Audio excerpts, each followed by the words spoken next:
সম্প্রতি একটি টেলিভিশন চ্যানেলের পডকাস্ট অনুষ্ঠানে অংশ নিয়ে ব্যক্তিগত জীবন ও রাজের সঙ্গে বিচ্ছেদ প্রসঙ্গ নিয়ে খোলামেলা কথা বলেন পরিমণি। ডিভোর্স নিয়ে তিনি বলেন, তৃতীয় পক্ষের কোনো বিষয় নয়, কেবল বোঝাপড়ার পার্থক্যের কারণে বিচ্ছেদ হয়েছে। সংসার টিকিয়ে রাখতে চেষ্টা যে করতে হয় সেটা তো সে জানেই না, কিংবা কারো চেষ্টাকে সমর্থন জানাতে হয় সেটাও তো জানে না।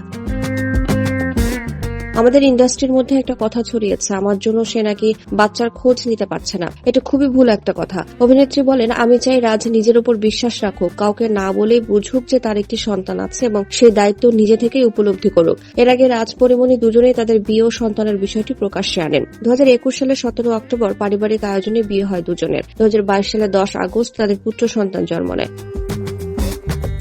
পরে বিভিন্ন সময়ে দুজনের মনোমালিন্য হলেও সম্পর্ক টিকিয়ে রাখার চেষ্টা করেছিলেন তারা, কিন্তু শেষ পর্যন্ত 2023 সালের শেষের দিকে আনুষ্ঠানিকভাবে তারা আলাদা হয়ে যান। ব্যক্তিগত জীবনে টানাপোড়েনকে পাশ কাটিয়ে বর্তমানে দুজনেই সিনেমার কাজ নিয়ে ব্যস্ত সময় পার করছেন। প্রায় 3 বছর আগে শরীফুল রাজের সঙ্গে সংসারের বিচ্ছেদ টানেন চিত্রনায়িকা পরিমণি। এরপর থেকেই তাদের সম্পর্ক ভাঙনের কারণ নিয়ে সামাজিক মাধ্যম থেকে নানা মহলে গুঞ্জন শুরু হয়। বিভিন্ন সময় প্রশ্ন আসতে থাকে বিচ্ছেদের পেছনে তৃতীয় কোনো পক্ষের ভূমিকা ছিল কিনা তা নিয়ে। এবার এই প্রসঙ্গে পরিমণি নিজেই মুখ খুললেন।